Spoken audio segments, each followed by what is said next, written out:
Thank you. It's hard to believe, but I'm the youngest of three in my family. And when my older brother and sister learned how to type, I did not want to be the only one in the family who did not know how to type.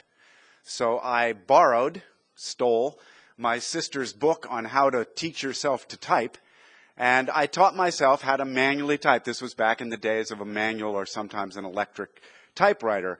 And once I learned how to touch type, I had nothing to type. So I started making up stories, really as just a way to put words on paper.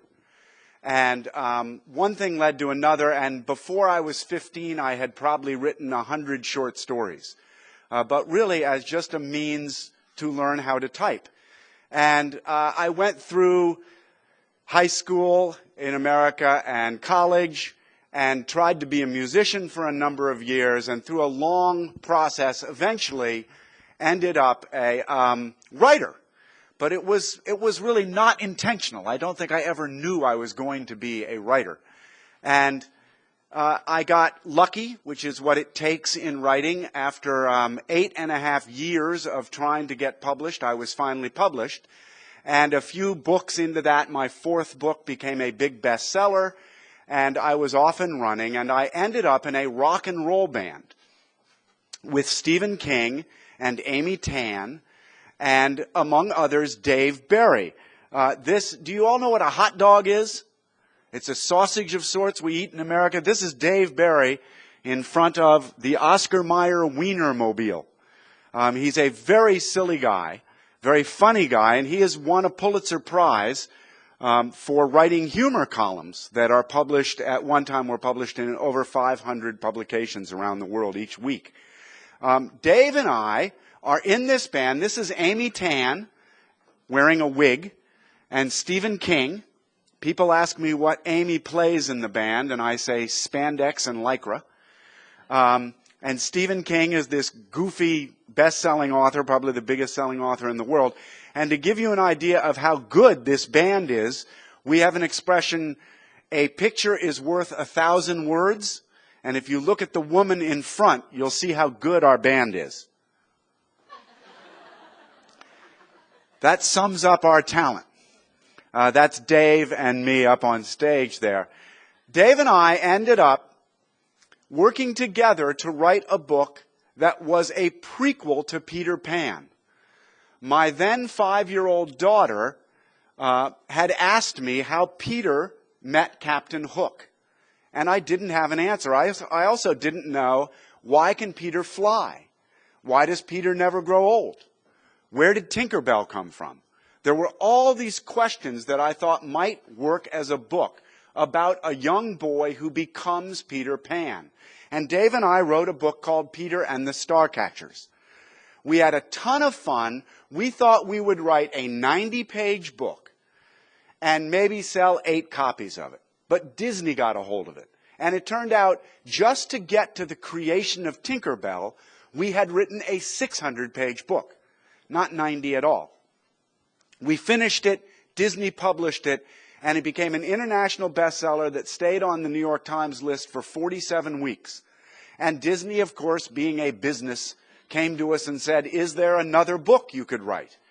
And I said, well, we could write one about the shadows, because in the classic, Peter shows up to find his shadow that he has left behind. It's never really explained how he can detach from his shadow, or why he would want to have detached from his shadow. So I said to Dave Barry, my co-writer, maybe we could write a book about Peter and the shadows. And he said, yeah, and that would be like 10 words long. 650 pages later, we had Peter and the Shadow Thieves. And then there were enough questions unanswered at the end of Shadow Thieves that we decided we would write one final book and make it a trilogy. And we would call that Peter and the Secret of Rundoon. Rundoon is this mythical sort of Middle Eastern kingdom that the kids are headed to in Peter and the Starcatchers. One of the really fun aspects about writing for younger audiences is that your books are illustrated, and certainly your covers are illustrated. And Dave and I and Disney have worked with this amazing illustrator named Greg Call. Dave and I write in a very funny way. We outline the books together so that we know everything that's going to happen in them. And then we write them by character. I take the villainous characters, and if chapter 3 is mostly the villains, I write the first draft of it, and I send it to Dave. And he can do anything he likes to it. He can leave it as it is. He can rewrite the whole chapter. He can rewrite just a few pieces of it. And he sends it back to me. And if he's cut a bunch of my pages out, as he often does, then I stuff them back in. Hopefully without him knowing. But he always catches it, cuts them out again, and we go back and forth 6, 8, 10 times. Chapter 57 of Peter and the Starcatchers was rewritten 11 times. And when the chapter is completed, we look at the next in the outline. And if it's mostly the kids, then Dave tries the first draft of it and sends it to me. And back we go. Well, we do the same procedure with the illustrator, Greg Call, who reads the book and talks to us about what sort of the most exciting chapter is in the book and what he might try as an illustration. And then we edit his work. So for Peter and the Secret of Rundoon, the third book, this was the first illustration we got. That's Peter. And behind him is a girl named Molly, and that's a flying camel. And all I can say is never stand under a flying camel after it's eaten, which is what happens in the book. We explain in this book where flying carpets come from. And one of our comments to Greg Call initially was, we love this look, but Peter is flying, which Peter Pan can do. Peter is flying off the carpet.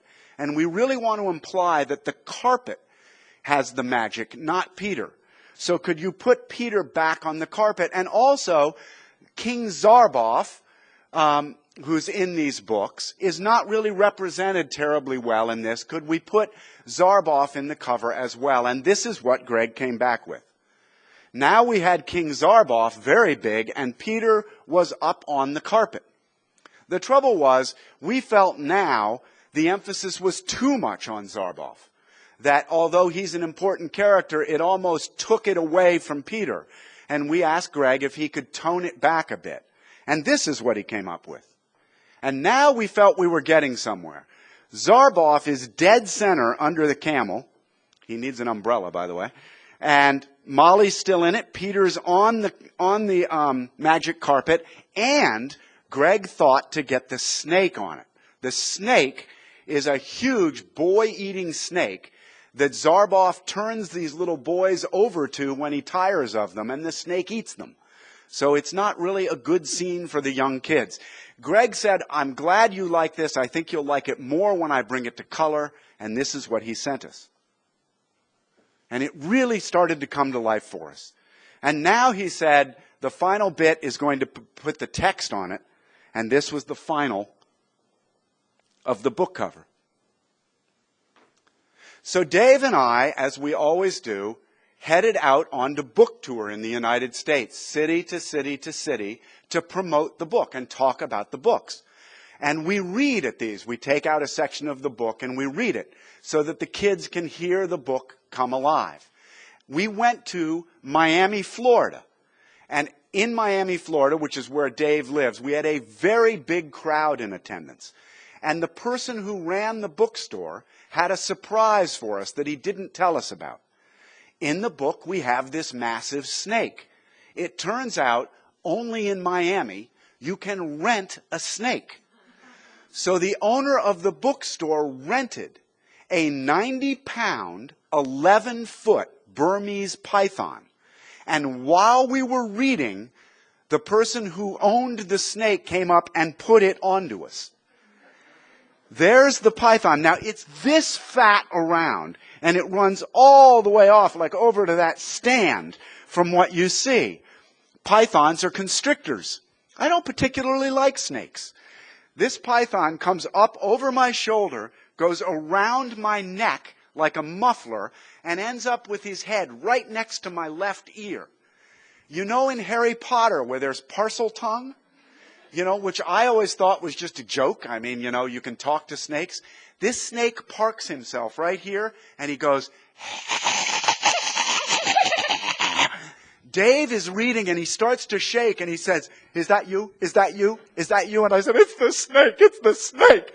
This snake was whispering in my ear and terrifying me. We've had a ton of fun with Peter and the Starcatchers. We've answered the question of how a boy becomes Peter Pan. And Disney, which is just an amazing company to work for, had the wisdom to treat the first book, Peter and the Starcatchers, as a stage play. They hired a man named Rick Ellis, who wrote a play called Jersey Boys, to adapt our book as a stage play, and it opened off-Broadway last spring and did phenomenally well. And Disney has now decided to release it on Broadway this February, and they also have plans to make a major motion picture out of the first book. So we've become very excited. Dave Barry is one of these know-it-all kind of guys, and it's frustrating because he really does know it all. So he's difficult to work with because he's way too smart. When Marcel and I wanted to take our kids to Disney World, I mentioned to Dave that we were going to Disney World, and he said, "Not without me, you aren't." So the two families went together. And when we came out of Disney World the first night, my little writer's mind looked back into the park and realized there were 60 or 80,000 people leaving the Magic Kingdom in Disney World, and nowhere to be seen were Mickey, Minnie, Goofy, Buzz Lightyear, all the characters that we'd seen in the park. They were all staying behind. And I just had this moment where I thought, what are all the characters doing in the park for the next 12 hours while we're sleeping? And I started thinking, what if they're alive, they have their own world once the people get out, and they are in constant battle with the good characters of Disney World, trying to regain or take power over the good characters. And what would happen, since every kid's dream is to break into Disney World after dark, what would happen if 5 kids ended up in the middle of this pitched battle? And that series became The Kingdom Keepers. The way a person writes is we observe the world around us, and I happen to take a lot of notes about it. Then we report on it. We write our first draft, second draft, third draft, and then we edit what we've written, and if we're lucky enough, that gets published. So as I was debating writing this series about 5 kids who get inside Disney World after dark, I talked to Disney and asked them if I could gain access to their theme parks to do research. And they said, "Well, what exactly do you mean?" And I said, "Well, I'd like to go in when the park is closed." And they said, "Oh, I don't think that'll happen." And I said, "Okay, well then I don't really think I could do the book justice, and I guess I just shouldn't write this book." And they called back about a month later and said, "Okay, you have your own VIP pass to the parks, and whenever you want to go in after hours, we will arrange it for you." So I was able to use my powers of observation to do my research. And I'm going to test your powers of observation right now. So especially the younger audience, I want you to look at the screens and tell me what animal you see. Anybody know what that is? What did I hear? A frog. But are you sure? It certainly looks like a frog.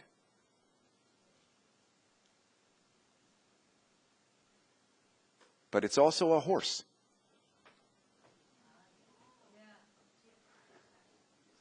There's the frog.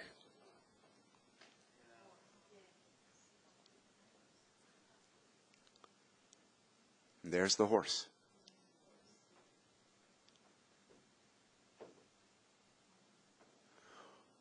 What I do in my children's fiction is I try to see the world we all see and then twist it, just like that, so that the ordinary becomes extraordinary.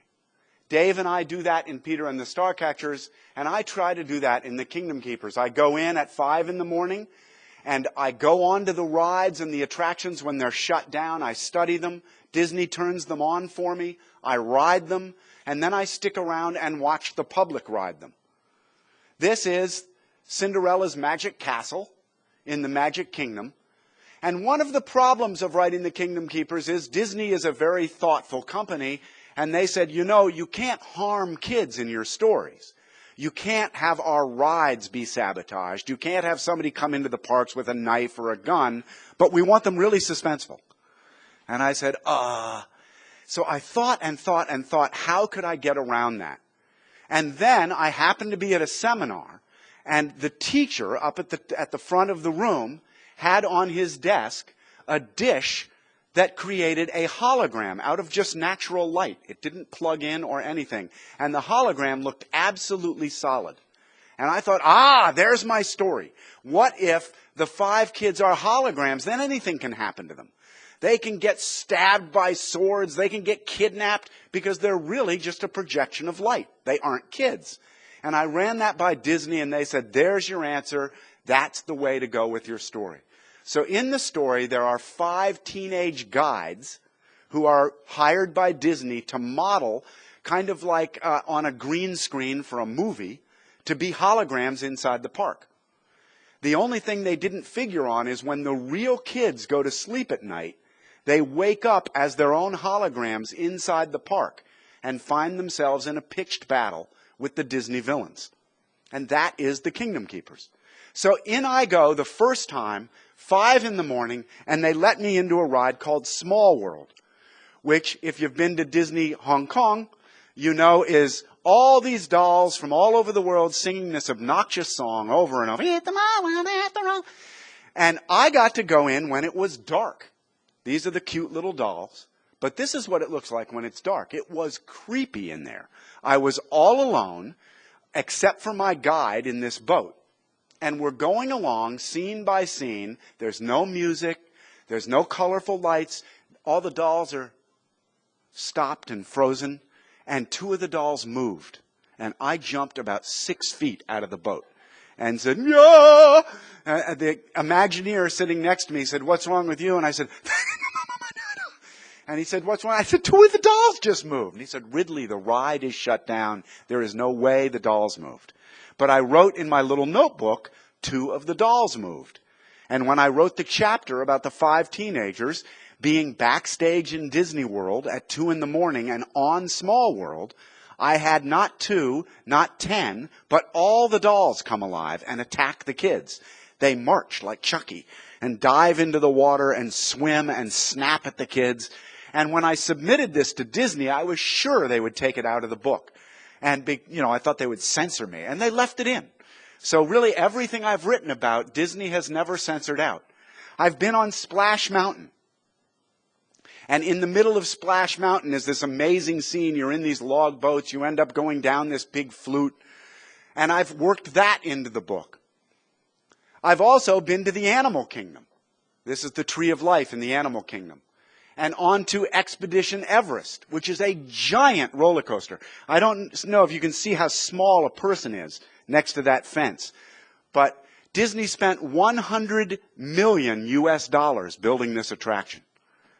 It's a giant roller coaster, and they let me go inside when the lights were on and the ride was turned off. I walked the entire ride, and then they turned it on and said, now it's your turn to ride this ride. And I said, I don't do roller coasters.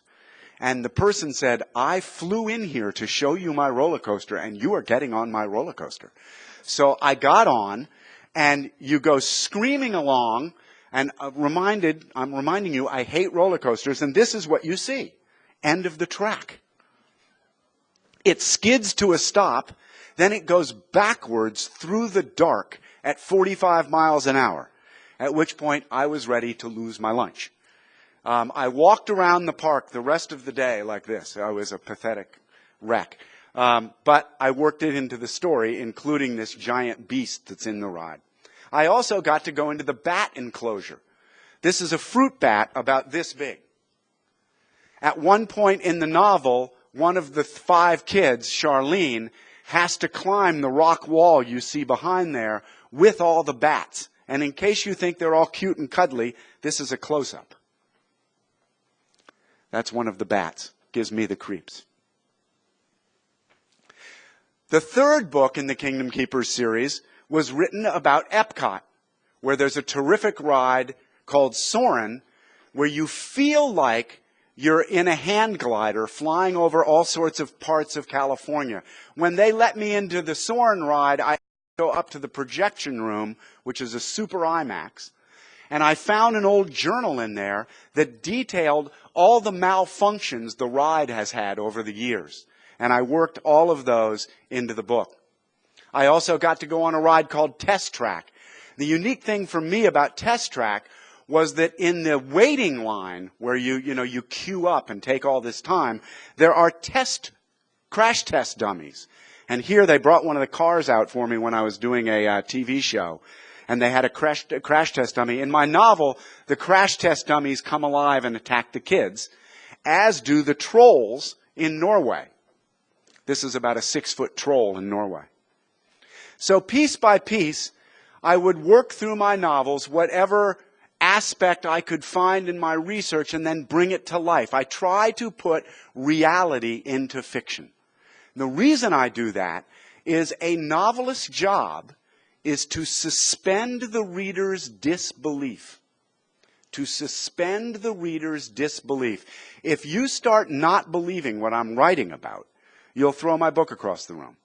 I have to suspend that disbelief. So I feel that if I put a lot of fact into my fiction, you're likely to believe it because it is in fact believable. It's fact. It's not fiction. Inside inside Epcot, I had asked the Imagineers, the people that run the parks, what the spookiest ride in all of Epcot is. And they said, oh, well, that would have to be the Wonders of Life because it's been closed for 5 years. They keep it lit, they keep it cleaned, but it's a giant pavilion that's capable of holding 5,000 to 10,000 people, and it's absolutely empty. And up on the second floor is this Carnival Theme. I've never been a big fan of clowns or sort of the Carnival theme, and they have an entire deck themed that way, including a conference room that plays a big part in the book. This is my editor sitting in a chair, that the entire inside makes you feel like you're inside a carousel. Another series I've written, again based on research, is called Steel Trap. This is my first book in my children's series to have a Chinese publisher. It's going to be translated into traditional Chinese in the next 6 months.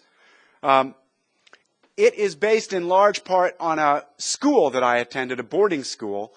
This is the chapel of that school. And it plays a big role because it leads down into these tunnels. It's really quite a beautiful school and a beautiful chapel.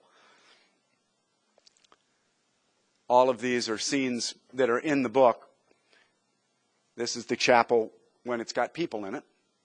And way down at the end on the right is the organs pipe room, where all the pipes for the organs are. And there is a secret door there that lets you into that. And below that, there are tunnels that connect throughout the school.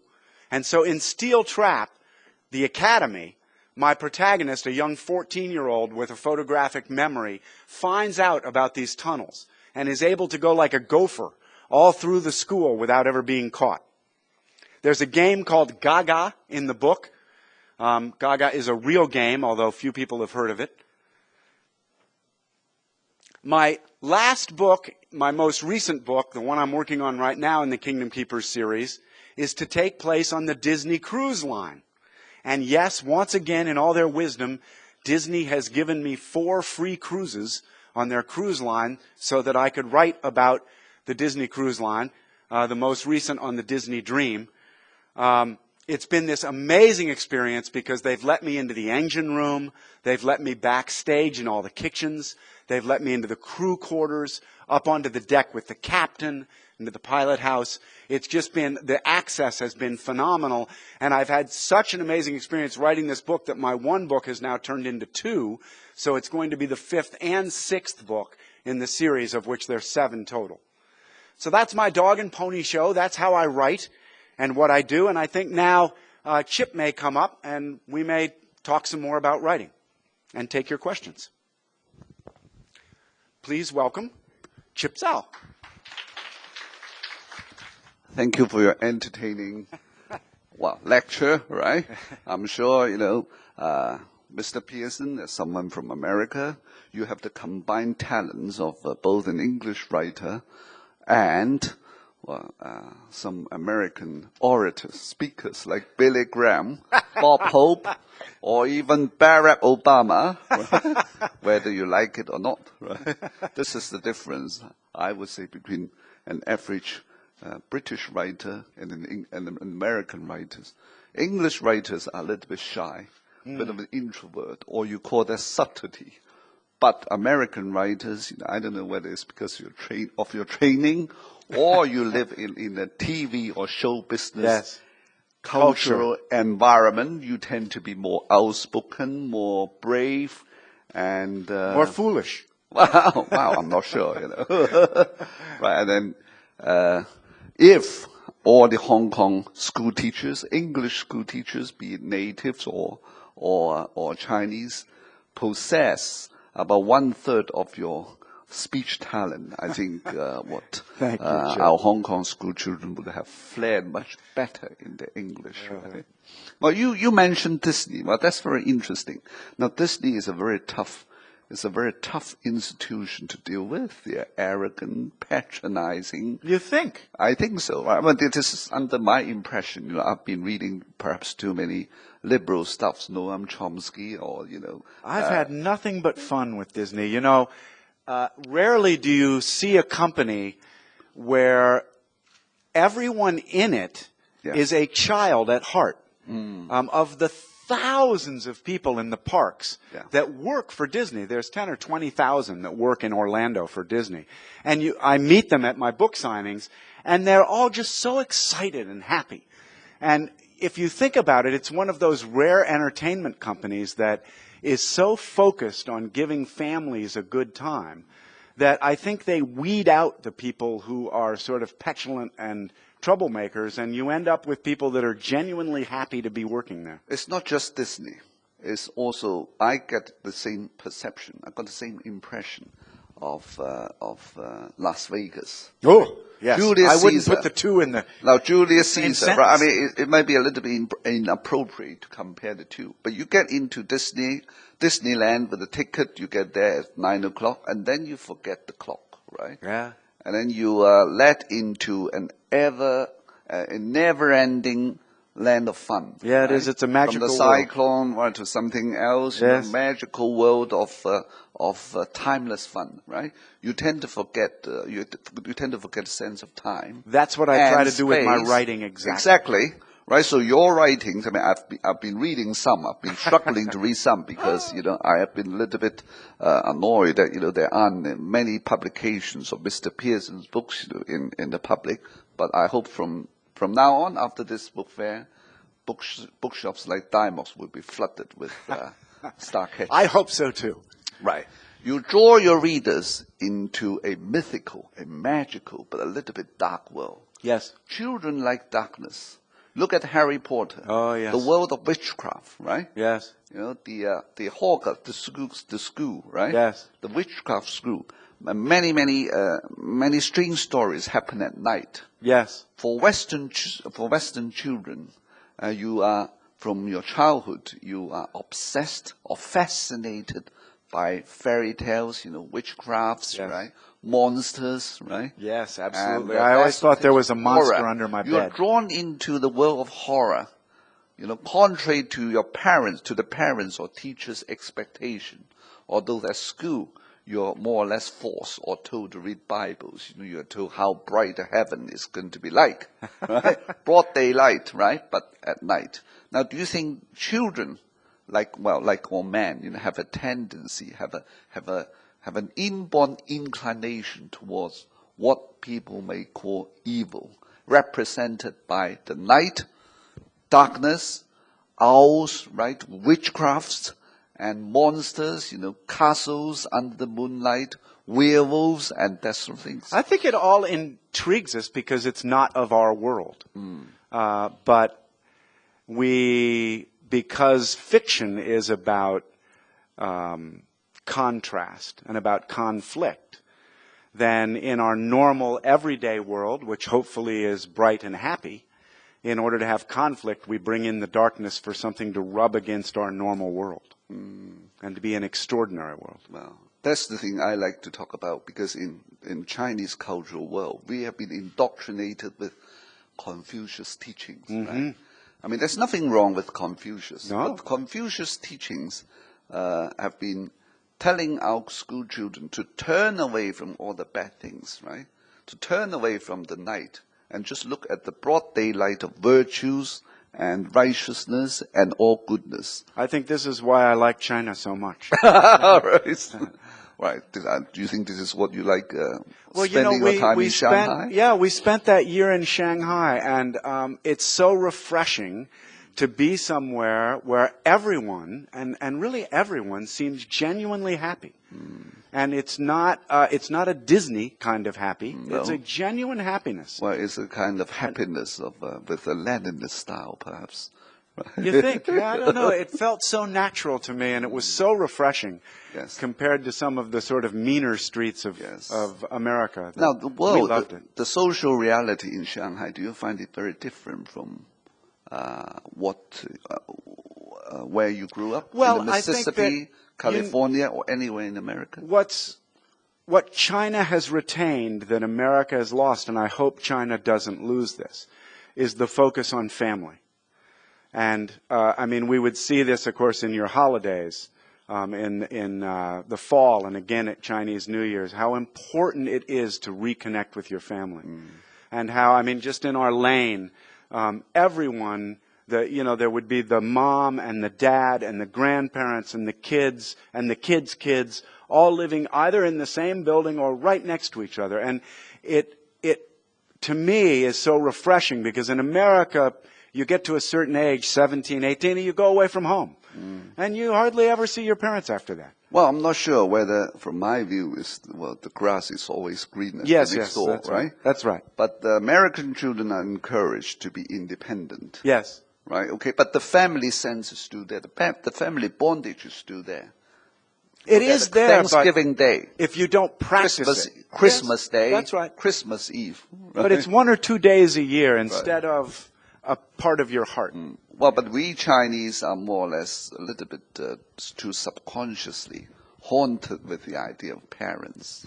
So we are more or less, particularly, what's the term, right? We are more or less psychologically bullied by the father, right? By the father. Yeah, so we need from time to time the Chairman Mao, right? Someone like Chairman Mao. But strangely, paradoxically, you call someone like George Washington and Franklin and Jefferson, you're the founding fathers of America. Right. Right? Yes. Yes. But those fathers are not that possessive. Those fathers don't control your thinking. Those fathers say, okay, we give you freedom. We grant you freedom and independence of mind. Yes. Dear children, go fight for your future, and at the same time, keep the freedom that you have been granted. Yes, whereas in our family sense, father, dear father, and the dear father and freedom don't necessarily go together. Well, yes. I don't know. I mean, So when you spend some time in Shanghai, I had a rather strong father as well. So. Right. Tell me, how is your Shanghai experience going to shed light on your next work? Right? Well, I think our year in Shanghai has changed me forever. But in terms of my practical work, I also write adult crime novels, and my next crime novel is set in Shanghai. Yeah, set in Shanghai? Yes. So that sounds a little bit sinister. It is a little sinister, yes. Right? There's kidnapping and corruption and all sorts of things. So has Disney expressed some interest in turning the synopsis into another movie? Disney has not. We do have some interest in a movie, but we'll see. There's some concern that from the movie people that it paints China in a bit of a harsh light, and they may not want to deal with that. Right. So we'll see. Well, as long as the movie is not shown in public in China, you're okay. Right? Because like James Bond, there is always an enemy of political convenience. It used to be the Soviet Union, and in recent years it's been North Korea. Yeah, and or the Afghanistan, Taliban, Afghanistan, right. and now I'm dying to see a red star, a rest star somewhere, symbolizing an evil palace, to be smashed. It won't be from me because I like China. Right? To be smashed by Her Majesty's service, right? A spy from Her Majesty's service, right? Well, I mean, coming back to your novel, right?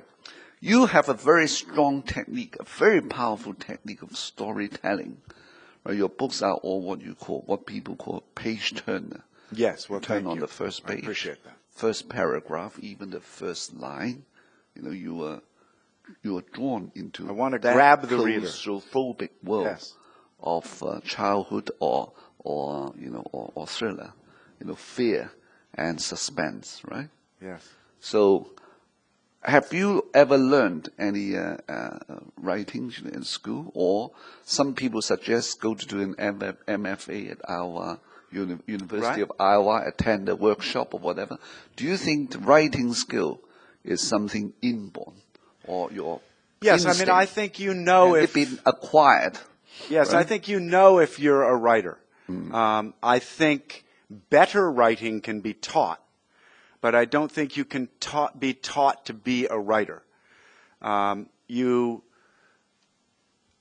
talked to my co-writer Dave Barry a lot about this because I knew when I was 12 years old or 13 years old and in 7th grade, I would try to, matchmake, where you try to take a boy and make her like a certain, take a boy and make him like a girl, or take a girl and make him like a boy.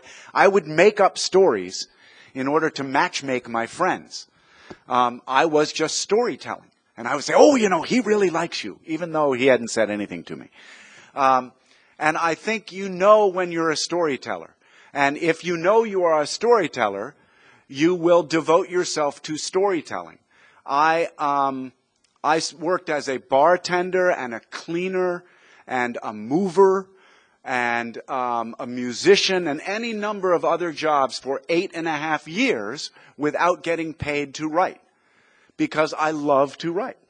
And at some point, someone finally bought something I'd written. But I think even now, if I was in, say, a teaching position or if I was in the corporate world, I would still be getting up in the morning and writing because it's in me. Being a storyteller is part of me. If you like to do that, then I think MFA programs and journalism programs and all of that can improve your skills because you never get, at least I never get to the level I want to get as a writer. But I don't think you can take person A and say you're going to be a writer and put them through a school program and then they're going to be a writer. I think you sort of know if you're a writer or not. How did the job of bartending contribute to your writing career? Did you kept me alive. On people's conversation? Right? I do. I am an eavesdropper. Right. It is interesting. My wife will tell you I'm terrible company at dinner in a restaurant because I'm listening to the conversation at the next table rather than her. And she's going, have you heard anything I've said? Did you hear what's going on over there? I sat in a New York bar waiting for my editor one time. And there were these two men talking very close to me. And one of them was describing this woman in a way that just got more and more and more eye-opening and intense. I was salivating. And I took my notebook out and I was writing all this thing. People talk to each other about this stuff. And it just got more and more sort of dirty and over the top. And then there was a pause, and he said, and she was the greatest schnauzer I ever had. The man had been talking about a dog. I thought he'd been talking about a woman. And it just went to show me how dirty my mind was, because he was being totally clean. But yes, I am terrible in that I eavesdrop and eavesdrop and eavesdrop, because that, after all, is how you get to learn more about character, and character is what makes, I hope, good fiction. Do you think we should take some questions from the audience? Yes, it sounds like some scenes, the notorious opening scene. Yes. Quentin Tarantino's Pulp Fiction. Exactly. Right? It exactly happened at a cafe. Yes. Right? Yes. The next table, two men are talking, and suddenly gunshot. Yeah, exactly. A massacre. Yeah. Right? out of a blue. And the great cafe Shock. scene in Inglourious Bastards. Oh, That's an God, amazing scene. I think Quentin Tarantino, I think He's he's a little something bit mad. else. Yeah, he is half mad. crazy. Does anyone have a question Any that question? I can answer? Yes? Yes, in the back. The gentleman there, the young gentleman there, please. I am not an expert at your books myself, but could you go in depth into what sort of books you write, or say the Kingdom Keepers, for instance? What's the story behind that? What are the stories? Well, the central story behind the Kingdom Keepers is that they're 5 teenagers who end up in between this war between mythical good characters and mythical bad characters, villains in Disney World. So the arch villain in the stories is a witch called Maleficent, who's actually a fairy in Disney lore. And in Peter and the Starcatchers, because it's a prequel to Peter Pan, it's really Captain Hook, and there's this shadow lord called Umbra, which is Italian for shadow, that ends up the arch villains in those stories against Peter and this young girl. And the story is really more about Molly, this young girl in the late 1800s, and the strength she possesses. And she sort of pulls Peter along. Disney had done an animated version of Peter Pan back in 1953. And it turned Wendy, who is in Peter Pan, the great classic, into this sort of, oh, Peter, oh, this, help me, Peter, help me, this. And Dave Barry and I both have daughters. I don't have a son. I have daughters, and my daughters are strong little girls. And when we went to write this series, we said, we are not going to put Molly into these books and have her, oh, Peter, help me, help me. So we end up having Peter saying, Molly, help me, because that to us is more real in life. They're very fussy with things like intellectual properties, right? So I think you mentioned earlier that you did research and then you transferred that into your fantasy fiction. Can you give an example of how you do that? And what is the fine line between, how do you transform, and what is the fine line between reality and fiction? Yes. Because I want these to feel real to you, like in the Kingdom Keepers. When I went and went on that ride at 5 in the morning, and I really did see 2 dolls move. I swear to that. I took a note about it, and then I have the kids see dolls move.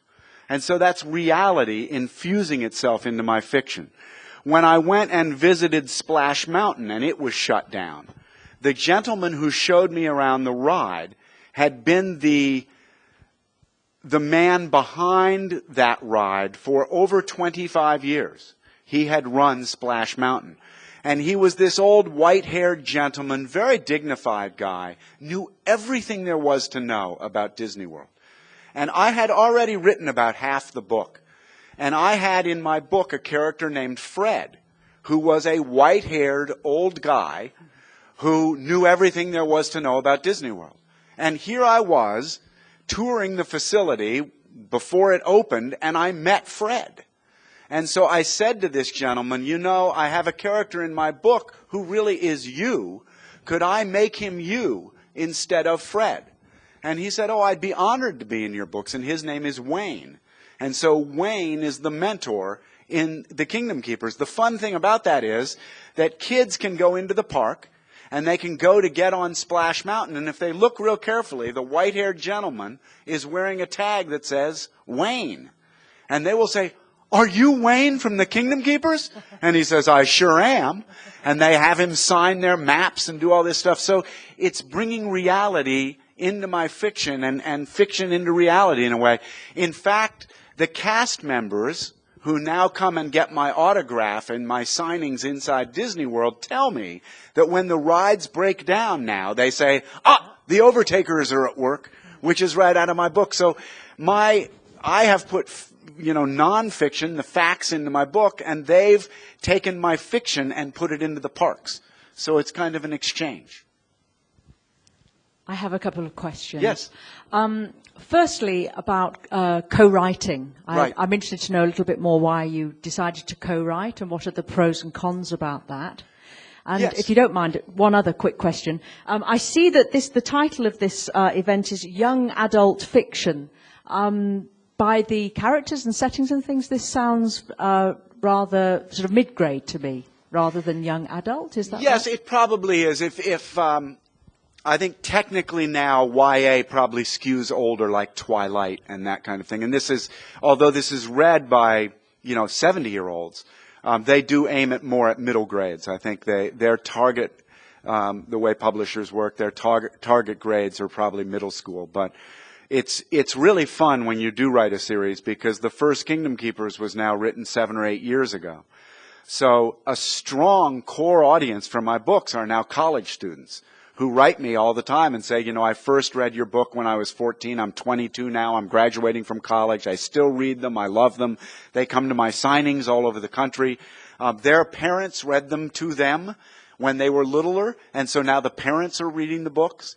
And it's really fun because you gain a very large group of readers from 10 or 11 all the way through their 50s, 60s, 70s. Writing with another person is a very tricky ordeal. And it's hard enough to write a book alone. And I think that if Dave Barry and I had given it any thought, we never would have tried to co-write something, because it is hard enough to do alone. But at that time, I was primarily kind of a psychological adult thriller writer. I wrote very dark crime novels.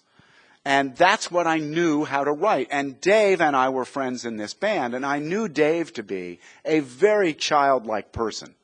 He's a very silly guy. And his really, where he's made all his money is writing about, nose boogers.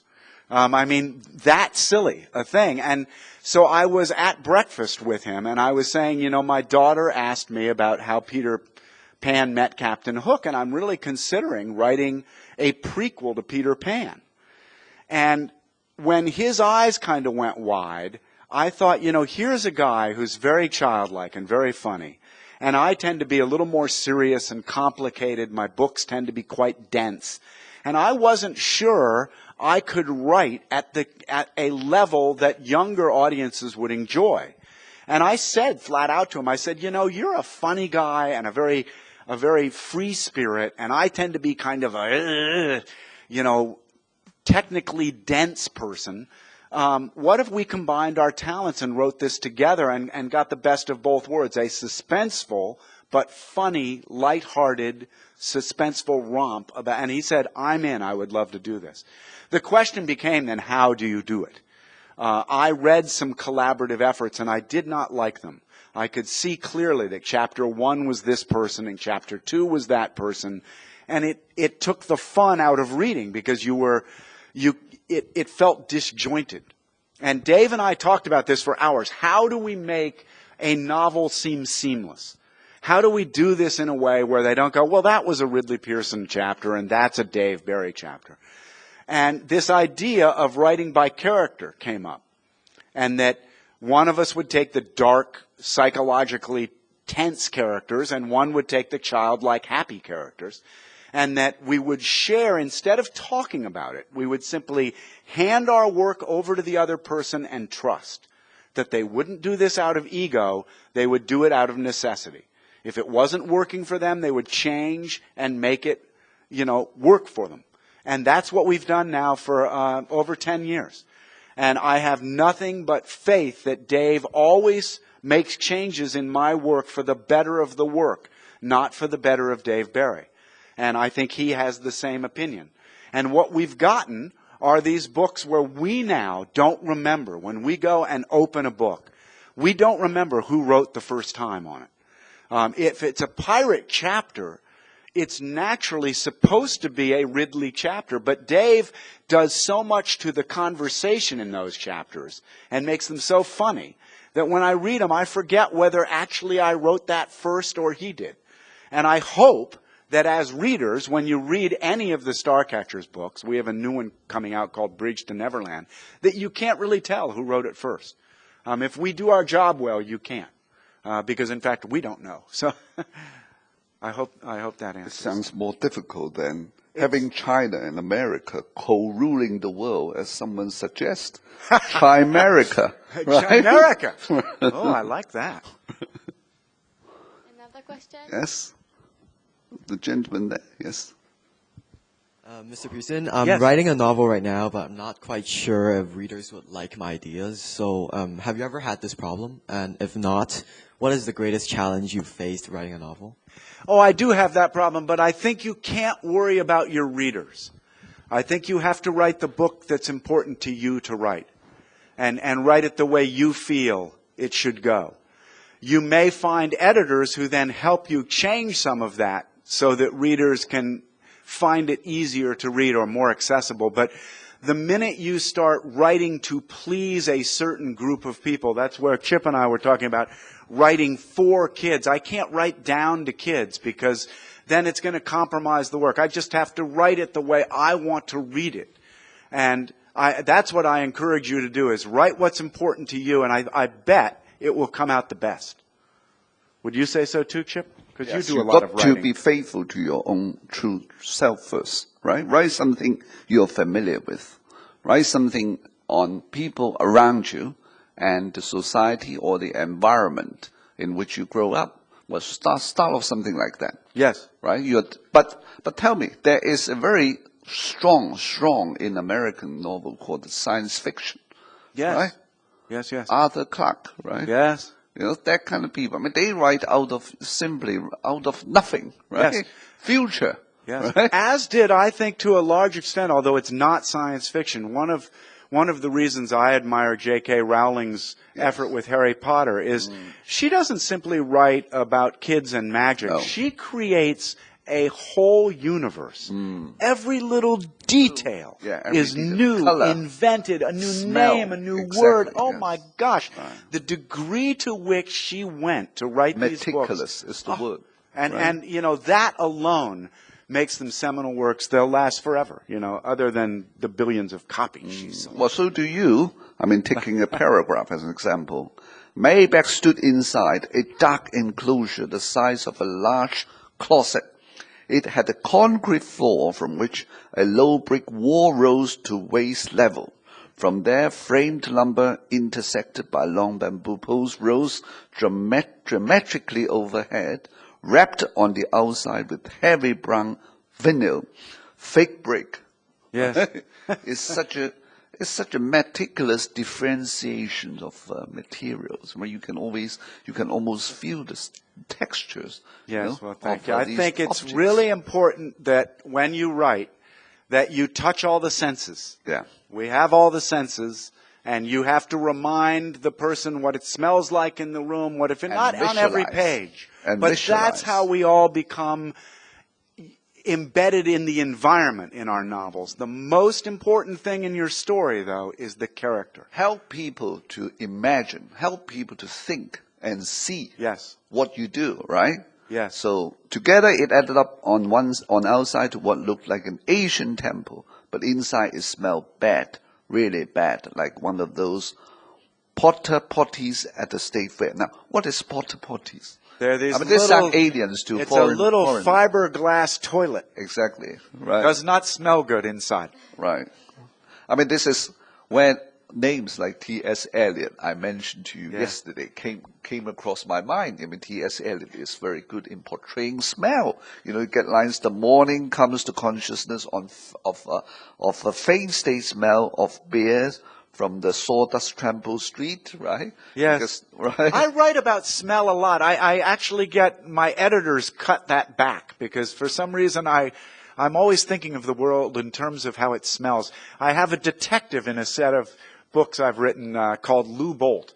And Lou Bolt has a very keen sense of smell. And my editor would say, you know, enough with the smell. I mean, every time we go in a room, Lou Bolt's telling us how it smells. I don't care how it smells, you know. So we cut those kind of So things back. popular literature and what you call serious or academic literature, they go together.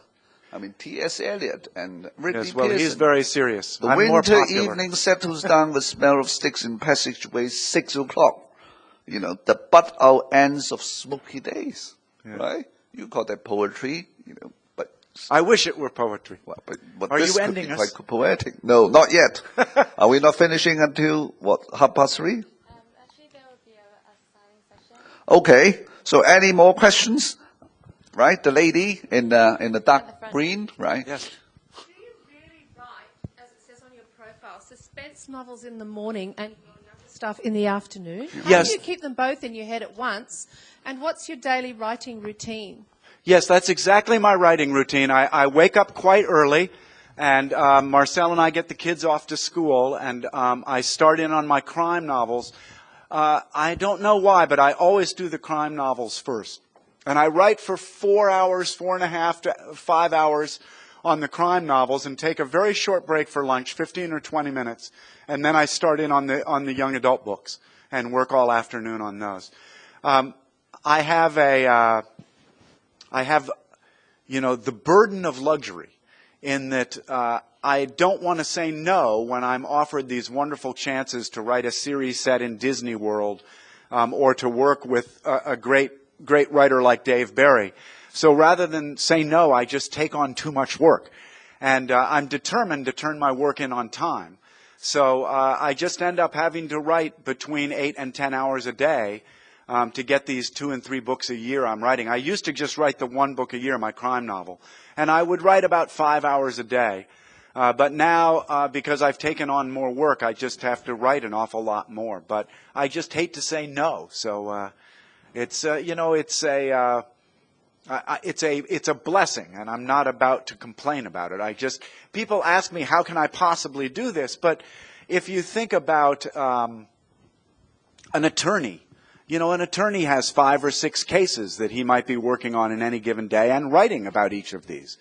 And I don't think it's so hard to turn these things on and off. And what I've found is I get actually more excited because I know my time is limited. I work hard in this time, and then I'm dying to get back to the crime novel or dying to get back to my young adult novel. I got up this morning, and I was just so eager to write. I'm very near the end of the next Kingdom Keepers, and I so badly want to finish it. Not to get it done for the deadline, but just because I'm so excited by the story. So I really find it's a blessing to work on multiple works, but it's draining, too. I mean, I've got big bags under my eyes, Okay. Any more questions? Yes, the gentleman there. I just wonder, you have 2 kids, right? Yes. Are they influenced by you in terms of writing at all? I think they influenced me by my writing? I mean, I don't think either of them are thinking about being writers.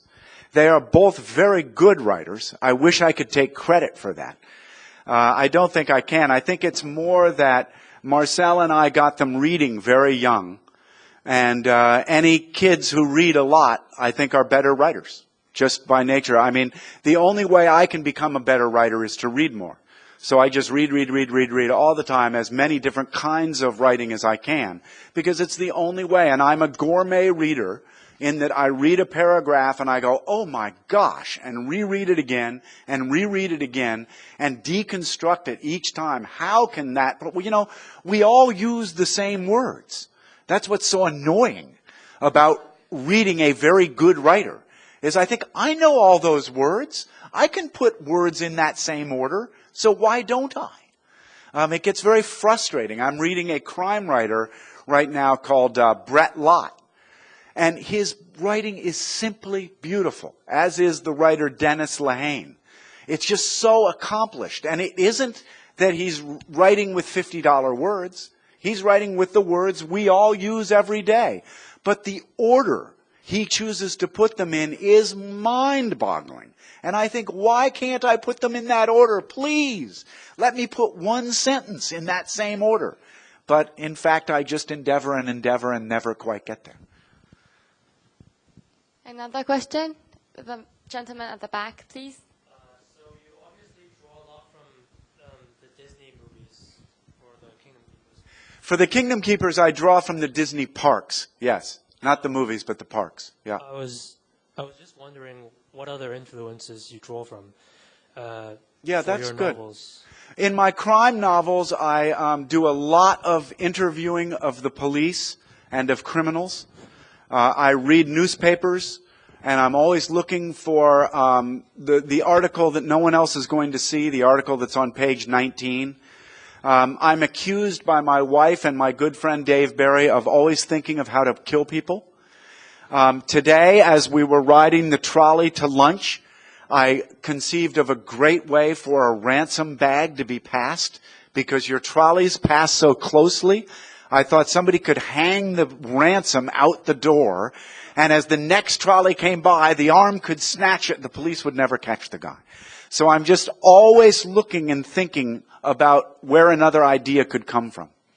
And in fact, I am always trying to kill people, so look out. I know that you have a tentative title for the Kingdom Keepers Book 6, which is Shell Game. Do you have a title for Book 6 or 7? I do not have a title for 6 or 7. And I keep getting tempted to change my mind on Shell Game. But it fits the story well, so I probably will keep it. But now, just in the last 2 weeks, in fact, you're probably the first person to hear this in public, you know, that I've decided to write 2 books set on the cruise line. I really just couldn't control myself, is what happened. And Disney really doesn't want a book that's bigger than maybe 85 or 100,000 words. And I had written 85,000 words, and we were 1 day into a 15-day cruise. And I wrote my editor and said, this is going to be a problem if I have to end this story in the next 5,000 words, because I still have 6 places to go to. And so we decided it would be okay if I continued book 6 on the cruise line. So I assume that book 5 still will be called The Shell Game, although I've run into some really nice titles. It's funny how titles are. You're writing along, and you kind of look back a few sentences and go, ooh, that would be a good title. And so I kind of collect these, and we'll see. But I imagine book 5 will certainly be called Shell Game. Thank you for knowing that. I appreciate that. Is there a question at the back? What's the best advice you would give to writing? Yeah, I don't know that it's the best advice, but I do have a couple different pieces of advice I can give. The first is to read and read and read some more. You can't read enough. So, put away the Game Boys and put away the DVD and read. It's really the best advice I think any writer can have, is to read more, myself included. I wish I read more. In terms of how to get something written, there's a terrific writer called Ethan Kanan in the United States who works at the Iowa's Writers Group. And there's an amazing writer in Central America called Gabriel Garcia Marquez. And both of these writers write 1 page a day. They sit down in the morning and they write 1 page. It might take them 20 minutes. It might take them 5 hours. But they write 1 page. They start the day by looking at the page they wrote the day before. They make notes. They fix it a little bit. And then they write 1 page. At the end of a year, they've written 350 pages and they have a book. So what I advocate is disciplining yourself to write a certain amount of time. It might be a half hour. It might be 1 hour. It might be a half a page. It might be 1 page. But set a goal for yourself, and don't let anything, except maybe a fire, stop you from achieving that goal. Don't go golfing. Don't turn on the television. Don't go to the bathroom 15 times. If you're going to write for that hour, sit down and write for that hour. And if you do this day after day, you begin to produce a body of work. If you make up excuses why you shouldn't be there, you will just make up excuses your whole life and you'll never write anything. So really the best advice I can give, I think, is to put your bottom in a chair and do it. Whether it's for 30 minutes or an hour, or in my case, 8 or 10 hours a day. Devote yourself to that, and you will see, if you do this long enough, wow, I've written 40 pages, or I've written 400 pages. You begin to see your work take shape. You may not be an outliner. I'm an outliner. I insist on knowing the beginning, the middle, and the end. I write in something called Mythic 3-act structure, which is what I teach at the college level. Harry Potter, T.S. Eliot, anybody who's written a very big, important book you can break down into these 3 pieces because it comes from the Greeks. It's a beginning, a middle, and an end. Even a 5-act Shakespearean play, 5 acts, can be broken down into 3 acts. Macbeth is 5 acts, but the middle 3 acts are actually a single dramatic act. They're the middle of the piece. In the first act, we meet the people who are going to populate our work. We meet where it's going to take place, and we discover the conflict. Usually in the middle act, we learn more about these characters, and our conflict complicates. And in the third act, there is a resolution to the conflict. And most important, the character takes something away. Whether that's knowledge of self, knowledge about another person, a chalice, a diamond, an animal, there is some prize obtained. And the worst fiction, and the worst movies, you know how you come out of some movies and you go, you know, I liked it, but it just didn't. If you go back and look at that movie, the lead character didn't take something away. There has to be a win in the fiction. And when that's lost in fiction, the reader has this, they like the piece, but they have this unsettled feeling as they leave the piece and think, yeah, but it just wasn't that fulfilling. And that's because the character didn't have a fulfilling moment. So that was a long answer. I'm sorry. Thank you, Mr. Pearson. Thank you, Mr. Shah. Thank you. And thank you all the questions. So if there are no more questions from the floor, this is the end of the seminar.